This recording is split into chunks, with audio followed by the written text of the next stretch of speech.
Gillian बैरे syndrome यानी GBS एक दुर्लभ और गंभीर तंत्रिका तंत्र की बीमारी है।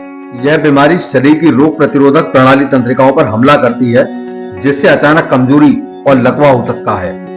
यह बीमारी किसी भी उम्र में हो सकती है और इसके लक्षणों में हाथ और पैरों में झुंझुनी या सुन्नपन, मांसपेशियों में कमजोरी और चलने फिरने में परेशानी शामिल है। यह एक दुर्लभ बीमारी है। इसके बावजूद हाल के दिनों भारत में कई शहरों में इसके मामले बढ़ते देखे गए। फिलहाल इस बीमारी के उपचार के लिए immunoglobulin therapy IVIG, plasma exchange, physiotherapy, ventilator support और दंत प्रबंधन जैसी चिकित्सा पद्धति प्रयोग में लाई जा रही है। इस बीमारी के इलाज के दौरान आने वाला खर्चा कई कारकों पर निर्भर करता है, जैसे कि बीमारी की गंभीरता, अस्पताल में रहने की अवधि और इलाज के लिए आवश्यक प्रक्रियाएं। अमूमन एक सिंगल साइकिल इम्यून थेरेपी का खर्च लगभग 3 से 8 लाख रुपए तक हो सकता है। इम्यूनोग्लोबुलिन इंजेक्शन की कीमत लगभग 20,000 रुपए प्रति इंजेक्शन है और एक मरीज को 7 से 8 इंजेक्शन की आवश्यकता हो सकती है। न्यूरोलॉजी के स्पेशल इंस्टीट्यूशन के रूप में ख्याति प्राप्त DMR हॉस्पिटल में इस दुर्लभ बीमारी से पीड़ित रोगियों का इलाज किया जाता है। इस बीमारी के विषय में जानकारी देते हुए DMR हॉस्पिटल से डॉक्टर मंजेश राठी ने बताया, अलग अलग राज्यों से बीमारी से पीड़ित रोगी उपचार के लिए उनके पास आते रहते हैं।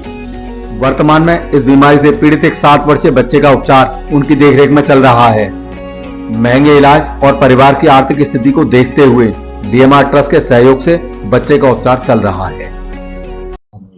क्या मामला है? देखिए, जैसा आप बात कर रहे हैं, गुलन-बेरी सिंड्रोम एक बीमारी होती है जो हिंदुस्तान में अगर बात करें एनुअल इंसिडेंस रेट की तो 1 से 2 बच्चों में 1 लाख बच्चों में होती है।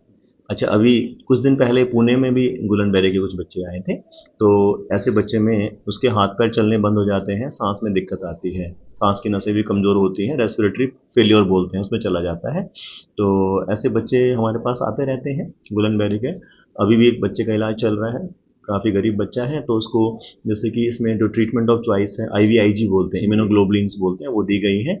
बच्चा अब ठीक है, पहले वेंटिलेटर पे था, अब उससे धीरे-धीरे वीन ऑफ हो रहा है, अच्छे की तरफ आ रहा है। तो जैसे कि अभी आपने बताया कि गरीब बच्चा है, तो उसकी सहायता किस तरीके से होगी? नहीं, जो गरीब बच्चा है उसके लिए हमने उसको जो बेड चार्जेस हैं और जो हमसे बनता है उसको हम उसकी हेल्प करते हैं। DMR ट्रस्ट की तरफ से पूरा हेल्प की जाती है उसे बच्चे। तो बच्चा पूरी तरीके से स्वस्थ है? अभी पहले से बेहतर है, बात कर रहा है। पहले आया था तो अनकॉन्शियस था, कोमा में था, रेस्पिरेटरी फेलियर में था, वेंटिलेटर पे रहा।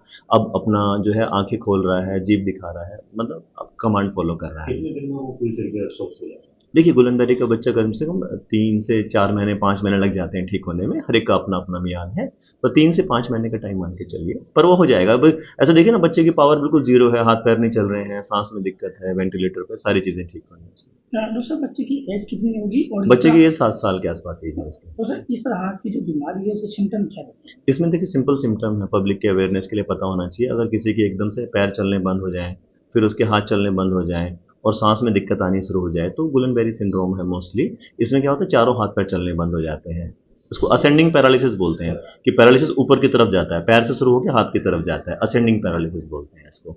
हाँ, लेकिन प्रेजेंटेशन डिफरेंट भी हो सकते हैं, बट मोस्ट कॉमन क्या होता है, पहले पैरों में कमजोरी आएगी, फिर हाथ में कमजोरी आनी शुरू होती है। और सांस में कमजोरी आती है तो वो गंभीर बीमारी बन जाती है, क्योंकि हाथ पैर की ना चलें कोई दिक्कत नहीं है, बट अगर सांस की दिक्कत आए तो जानलेवा बन जाता है। उसके लिए हमें वेंटिलेटरी सपोर्ट देना पड़ता है।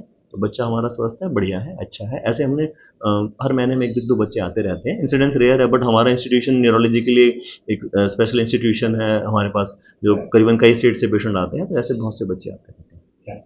थैंक यू, धन्यवाद।